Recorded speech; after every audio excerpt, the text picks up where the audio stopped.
위장전입한 것도 불법이지 않습니까? 두렵바 좀 전에 말씀하셨는데 샀다고는 하지만 서류도 안 내고 이제 내겠다는데 보겠습니다만은 땅이 두 가지가 있습니다. 두 가지 중에 두렵바 땅이 있고요.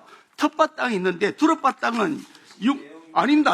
지금 내가 667-17 두렵바 사진은 다른 거고 668-18 텃밭 사진은 다른 건데 지금 거짓말했다는 겁니다. 그런데 그걸 조사하기 위해서 당연히 공무수행 과정에 자료를 제출 안 합니다. 정인도 전부 다 봉쇄합니다.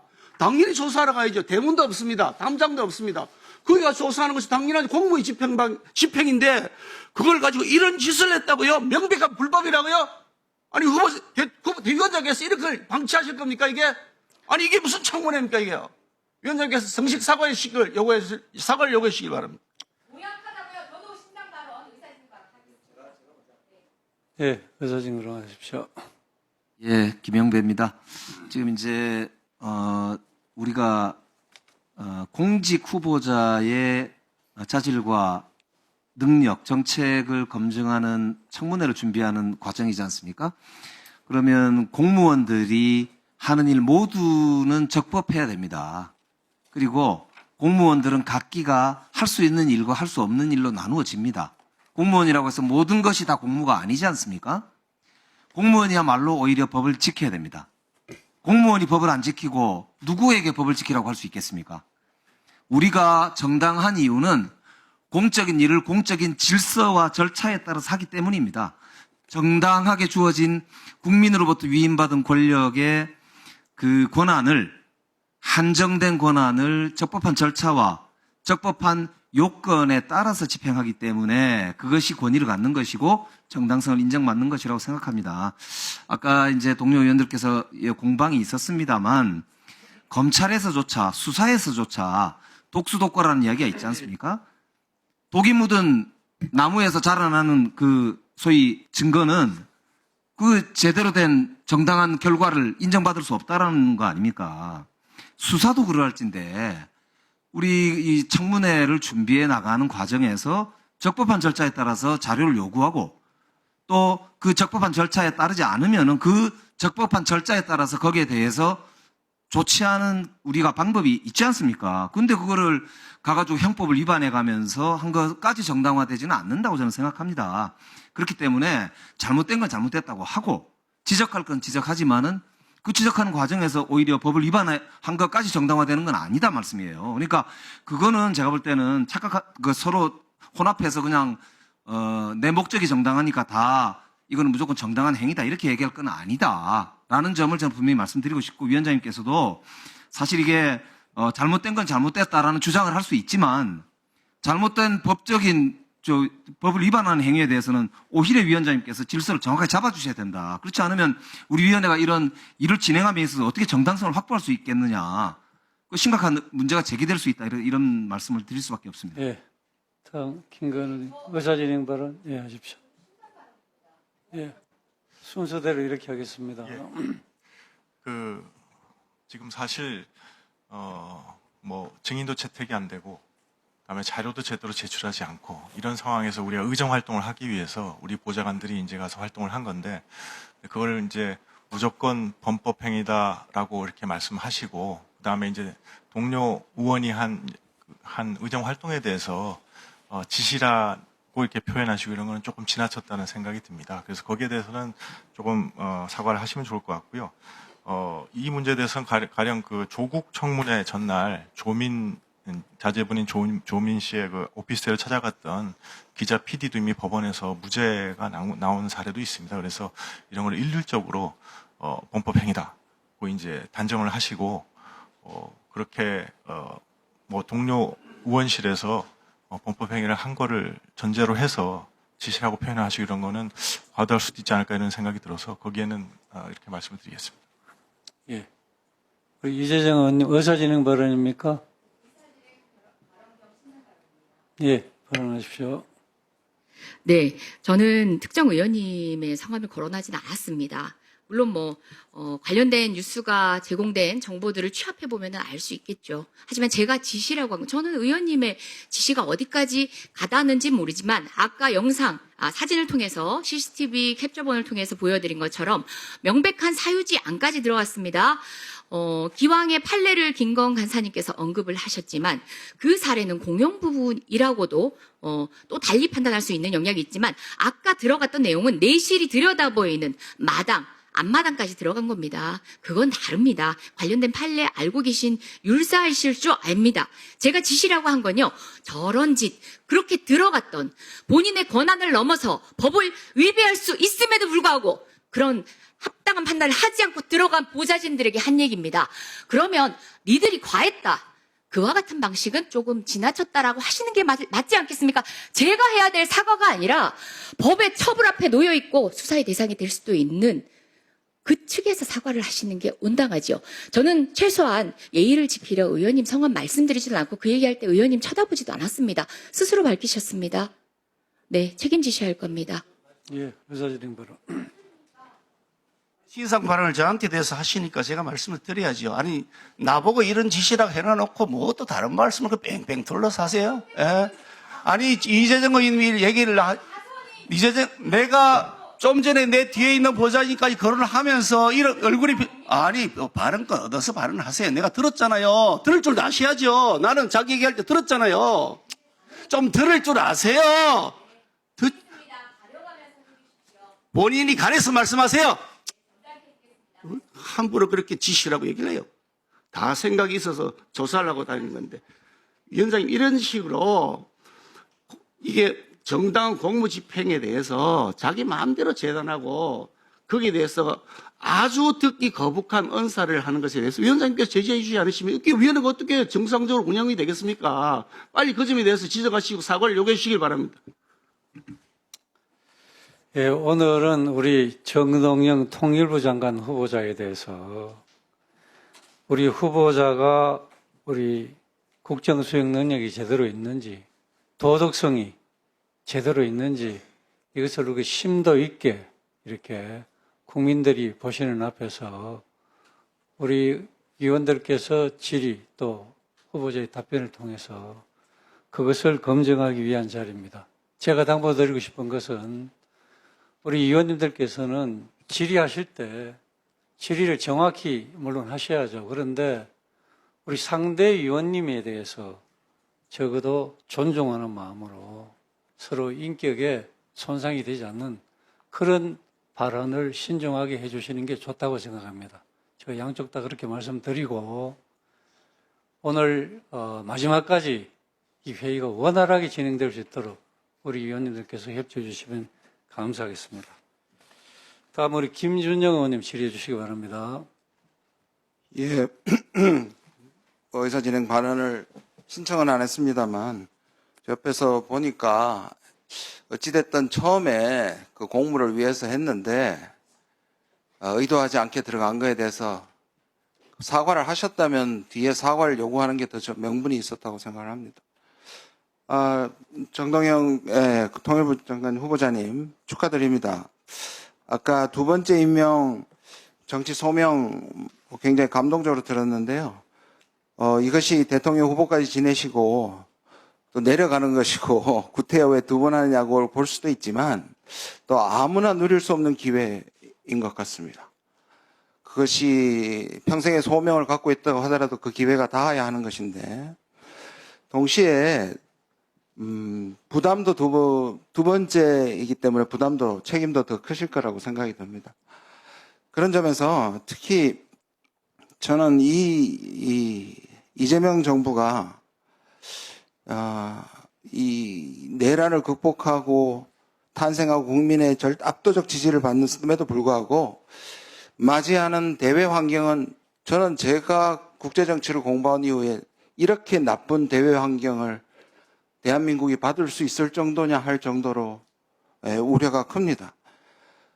자유주의 국제질서가 그것을 만든 미국에 의해서 사실은 흔들리고 있고요. 남북관계는 최악입니다. 특히 윤석열 정부 당시에 적대감만 키우고 남북의 평화를 유지할 수 있고 유사 상황에서 이것이 전쟁으로 바뀌지 않게 하는 많은 메커니즘들이 있는데 대표적으로 남북 군사 합의입니다. 이런 것도 다 깨졌고 북한마저도 이제 교전적인 두 국가로 하는 상황에서 과연 이 두 번째 책임을 제대로 수행할까? 저는 정동영 후보자님보다 더 적절한 인물이 없다고 보지만 이렇게 봤을 때는 마냥 낙관적일 수 없다고 생각을 합니다. 그러면 이 부분에 대한 보관이 있으신지 그냥 단순히 해보겠다가 아니라 어떤 묘안을 갖고 계신지를 좀 여기서 조금이라도 밝힐 수 있으신지 한번 말씀해 보시기 바랍니다. 결국 그 대외 정책에 있어서 힘은 내부로부터 나옵니다. 국민적 지지, 강력한 지지를 받으면 대외 관계에 있어서도 대북 정책도 마찬가지라고 생각합니다. 그래서 제가 거듭 보수 정부 때 기치를 세웠던 민족 공동체 통일 방안 그리고 남북 기본 합의서 정신으로 돌아가자. 그건 노태우 정부와 김영삼 정부가 만든 것입니다. 그리고 야당이 전폭적으로 협조했고요. 그 정신으로 돌아가면 남북 관계는 상대적입니다. 강대 강의 결과물이 적대적 두 국가로 왔지만 그러나 다시 이 초심으로 돌아가서 35년 동안 유지해왔던 상호 존중, 상호 공존, 남북 기본합의서 제1조 남과 북은 서로 상대방의 체제를 인정하고 존중한다. 2조 내부 문제에 간섭하지 아니한다. 3조 비방 중상하지 아니한다. 4번 전복 파괴하지 아니한다. 5번 정전 상태를 평화 상태로 바꾸자. 얼마나 이건 한반도 평화에 있어서 한반도 통일로 가는 길에 있어서 대헌장입니다. 마그나 카르타입니다. 이것은 또 보수 정부가 만든 겁니다. 이걸로 돌아가야 합니다. 지난 3년 동안 이게 파괴됐지 않습니까? 그래서 초당적 합의, 여야 합의만 있으면 얼마든지 돌아갈 수 있다. 이렇게 돌아가면 북도 호응할 것이다. 적대적 두 국가가 아니라 우호적 두 국가 관계로 바꾸는 것이 저의 사명이라고 생각합니다. 저는 남남이 갈등을 극복하고 이것을 위해서 초당적으로 노력해야 된다는 데서는 뭐 더 이상 어떤 이견도 없는데요. 그럼에도 불구하고 북한이 나와야 하는 것이라고 저는 생각을 하는데 지금 오늘도 보면 어제죠. 북한이 이제 한미일 공중 훈련에 대해서도 얘기를 했고요. 오늘 아침에 지금 김병주 의원께서 그 무인기 보낸 것 좌표 중에 하나가 김정은 숙소로 추정되는 사실 2018년에 한반도 평화 프로세스 때도 국방부 쪽에서는 대대 쪽에서는 오히려 참수작전이 그대로 살아있었고 참수훈련을 했습니다. 그러면 2019년에 2월에 그 정도로 북한 입장에서입니다. 북한 입장에서 뒤통수를 맞았다고 하는 북한을 끌어낼 수 있는 방안이 당장에도 지금 이런 한미일 이 훈련이라든지 또 지금 한미일 연합훈련 또 한미일 연합훈련까지 지금 다 되어 있는데 이런 데 대한 뭔가 없이 과연 나오겠느냐 하는 부분입니다. 이 부분에 대해서 묘안이 있습니까? 예를 들자면 구체적으로 말씀드린 것처럼 한미훈련 어떻게 하실 겁니까? 네, 김준영 의원님이 갖고 계신 문제의식에 공감합니다. 앞으로 NSC 등을 통해서 논의해야 할 사안인데 제가 드리고 싶은 말씀은 2018년 한반도의 봄을 열었던 것이 평창올림픽을 앞두고 2017년 말 당시 문재인 대통령이 3월로 예정된 한미 군사연습을 연기하겠다. 이걸 미국에 제안하겠다 하는 것이 물꼬를 텄던 그것은 중요한 함의를 갖는다고 생각합니다. 정부 내에서 논의할 필요가 있다고 봅니다. 저는 이거는 전혀 비꼬기 위해서 말씀드리는 게 아니라 실제로 북한 입장에서 보시면요. 저는 이재명 대통령이 과거에 서훈이나 또는 지금의 이종석 장관이나 우리 정동영 후보자처럼 뭔가 북한에 대해서 이해를 하고 북한이 좋아할 인사, 그러니까 북한이 적어도 나와서 대화할 만한 상대로 본다는 거에 대해서는 동의를 하는데요. 그게 너무 나이브하지 않나. 왜냐하면 2018년 19년에 한반도 평화 프로세스가 붕괴했을 때 오히려 훨씬 더 비난을 했던 것이 소위 말하는 북한에 대해서 대화파고 협력파였습니다. 왜냐하면 그때 기대를 갖고 있었는데 오히려 지금 북한은 더 불신할 수도 있다. 라는 점에서 오히려 북한에서는 부적격 인사로 볼 수도 있거든요. 그 부분에 대해서는 어떤 생각을 갖고 계십니까? 네, 아쉬움이 많이 있습니다. 2019년 하노이 이 불발 이후에 기회가 있었습니다. 뭐냐면 2019년 6월 30일 판문점에서 남북 정상과 트럼프 대통령이 만났지 않습니까? 그때 트럼프 대통령 입으로 직접 미군의 군 통수권자인 트럼프 대통령이 김정은 위원장에게 말했습니다. 두 번째 약속입니다. 싱가포르에 이어서.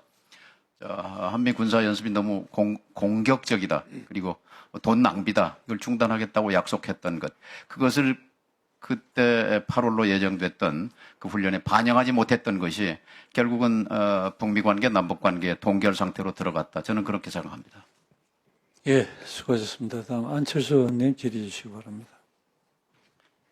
예, 이재명 정부 남북 정상회담 추진 여부에 대해서 질의 시작하겠습니다. 그러니까 지금까지 역대 민주당 정권이 들어서면 늘 남북 정상회담을 최우선적으로 추진했지 않습니까? 그래서 저는 정 의원께서 장관 후보로 임명되신 것도 이재명, 김정은 정상회담을 위한 사전포석이라고 생각하고 있습니다. 그런데 후보께서 이재명 정부 남북 정상회담 추진 가능성에 대해서는 어떤 생각을 가지고 계십니까? 지금은 캄캄하지요. 앞에 안 보입니다. 그러나 트럼프 대통령과 김정은 위원장의 북미 직접 대화, 북미 정상회담이 재개되느냐에 따라서 한반도 정세는 일변할 것입니다. 그 상황과 함께 그러니까 한반도 문제는 한반도 문제 당사자로서 우리의 문제이지만 동시에 국제 문제화돼 있습니다. 국제 문제입니다. 그래서 미국의 역할이 중요하고 저로서는 저 개인적인 생각으로는 북미 대화가 북미 정상회담이 이루어질 수 있도록 적극적으로 지원하고 또 협력해야 한다고 생각합니다. 예, 만약 그렇게 남북 정상회담 이제 여건이 돼서 추진을 하신다면 주목적을 어디에다 두십니까? 좀 더 구체적으로 설명드리면 북한 비핵화가 주된 목적이 됩니까? 아니면 남북관계 개선 및 교류 협력 강화가 주목적이 됩니까?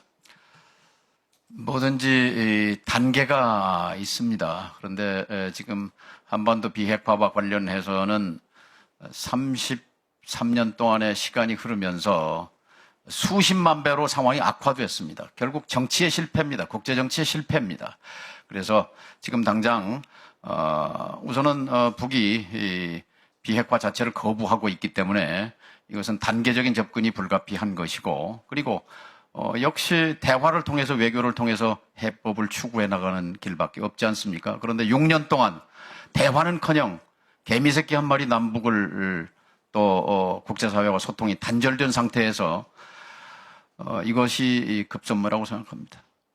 예, 그렇게 되면 비핵화는 사실은 고사하고 대북 제재로 인해서 남북 교류 협력을 위한 회담 성과도 미지수가 될 수밖에 없지 않습니까? 북은 지금 정치 군사적인 문제가 선행돼야 한다. 이게 우선이다라고 생각하고 그래서 북미 정상회담이 아무리 북러 동맹이 강화되고 있는 상황이지만 거기에 대한 북미 대화에 대한 수요가 있다고 생각합니다. 따라서 엊그제 러시아 외무장관과 원산 갈마 반도에서 김정은 위원장이 만났는데요. 거기 호텔만 만실입니다. 만실. 러시아 관광객만 가지고 원산 갈마반도의 그 대형 리조트를 채울 수 없습니다. 그런 점에서 일정하게 대화 수요 또 관계 개선의 수요가 있다고 생각합니다. 다음은 북한의 적대적인 두 국가론 몇 의원님들께서 질의하셨습니다만 거기에 대해서 좀 질의하겠습니다. 2023년 12월에 김정은이 이런 이야기를 했죠. 북남 관계는 더 이상 동족 관계, 동질 관계가 아닌 적대적인 두 국가 관계다. 전쟁 중에 있는 두 교전국 관계로 완전히 고착되었다고 규정한다. 이랬습니다. 거기에 대해서 정 후보께서 2024년 작년 9월 20일이네요. 이런 말씀을 하셨습니다. 이 두 개 국가로는 헌법 위반이다. 조국의 평화적 통일 사명을 규정한 헌법 정신의 위반이고 남북은 나라와 나라 관계가 아닌 통일을 지향하는 과정에서 잠정적으로 형성된 특수관계다. 그 기둥 아래서 통일 추진해 왔는데 이를 변경해야 할 어떤 사정도 없다. 이렇게 말씀하셨습니다. 지금도 그 생각 유효하십니까? 통일 포기론에 대해서 비판한 것입니다. 그리고 북의 지금 적대적 두 국가로는 두 국가가 아닙니다. 왜냐하면 두 국가는 상호 인정, 존중을 체제 인정을 전제로 하지 않습니까? 그런데 적대, 평정, 완전 평정, 그리고 군사적 적대를 얘기하는데 우리를 지금 국가성을 인정하는 상황이 아니죠. 그 방점은 적대에 있습니다. 적대적인 관계에 핵심이 있는 것인데 이 적대 관계를 어떻게 완화하는 것이 이제 핵심이고요. 우리 입장에서 본다면 사실상 30년 이상 우리는 사실상의 두 국가 속에서 살아왔습니다. 이것을 제도화해 가는 과정이 앞으로 평화통일 정책의 핵심 과제라고 생각합니다. 그 김정은이 이야기했던 두 개 국가론 그 단어 자체가 저는 굉장히 엄중한 그런 의미를 가지고 있다고 봅니다. 그러니까 우리 헌법 정신은 사실은 하나의 국가로 이렇게 여기저기 있지 않습니까? 그런데 만약에 이렇게 두 개의 국가를 인정을 하게 되면 사실은 통일부 존재 의미가 없어집니다. 오히려 외교부에서 다른 나라와의 관계를 다뤄야죠. 그 문제에 대해서는 어떻게 생각하십니까? 두 개의 참고 자료가 있습니다. 하나는 동서독이고 하나는 우리 선조의 지혜입니다. 동서독은 실용적으로 접근했습니다. 우리는 관념적으로 접근했습니다. 실용적 접근이라는 것은 사실상의 두 국가를 인정하면서 화해와 교류 협력을 통해서 통일로 다가간 겁니다. 그러니까 두 개의 국가를 인정하면서도 통일을 포기하지 않은 겁니다. 동서독 기본조약에 보면은 동독을 국가로 인정합니다. 그러나 그 부대 조항에 그렇다고 동독이 외국은 아니다, 통일을 포기하지 않는 것이다 하는 절충주의, 실용주의를 택했습니다. 이제 이재명 정부가 가야 할 길은 바로 실용주의 노선이라고 생각합니다. 또 하나 우리 선조의 선현 중에 원효 대사가 이런 말씀하셨어요. 불일 불이, 하나도 아니고 둘도 아니다. 남과 북은 하나도 아니고 둘 다 아닌 상태입니다. 지금 현재 우리 헌법 정신에 보면 개헌이 되지 않은 지금 상태의 헌법 정신에 보면 두 국가로 인정을 하는 것은 헌법 정신에 위배되지 않습니까? 이것이 바로 관념적이라고 제가 말씀드리는 거고요. 이 헌법과 그러니까 독일은 헌법에 있어서 동독을 전체의 일부로 간주했지만 그러나 국가성을 인정하는 절충주의, 실용주의 노선을 채택한 반면 우리는 이것을 이념과 진영 대결로 몰고 간 그 차이가 있다고 생각합니다.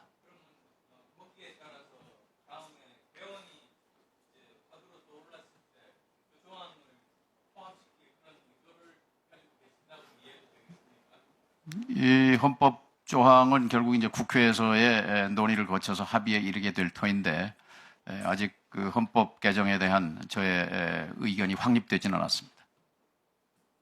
예, 수고하셨습니다. 예. 다음은 이영선 의원님 질의해 주시기 바랍니다. 예, 양천을 국회의원 이영선입니다. 우리 정동영 후보님, 예, 두 번째 무거운 책무를 맡게 되신 거 일단 축하드립니다. 감사합니다. 첫 장관 시절에 그 당시도 북핵 확 협상이 틀어막혀 있었던 어려운 국면에서 특사로 북을 방문을 해서 김정일 국방위원장과 담판을 통해 9.19 육자회담과 관련된 합의를 도출해내서 막힌 북핵 협상에 큰 돌파구를 열었던 것이 아주 기억이 납니다. 그게 14 남북정상선언 합의의 배경, 어떤 기틀을 만들었다 이렇게 생각하는데 지금 그 후보자께서 모두 발언에서 보면 지금의 남북관계는 폐허라고 규정하고 있습니다. 그래서 폐허가 되어버린 남북관계를 다시 복원하고 무너진 한반도의 평화공존체제를 재구축해야 된다. 방식은 자유의 북진이 아니라 평화의 확장으로 적대적 대결이 아닌 화해와 협력으로 평화의 물결을 다시 돌려서야 합니다. 라는 나름 그 각오와 방향을 제시한 것 같습니다. 기대가 큽니다. 예. 감사합니다. 아마 그것 때문에 새로 두 번째 아마 장관을 맡게 되신 거라고 생각합니다. 우선 그 지난 정부 때 통일부가 어떤 역할을 했는지 한번 살펴보고 싶습니다. 통일부의 존립 목적은 헌법과 법에 명시돼 있죠. 기본적으로 대화와 교류 협력을 통해 한반도 평화를 정착시키고 궁극적으로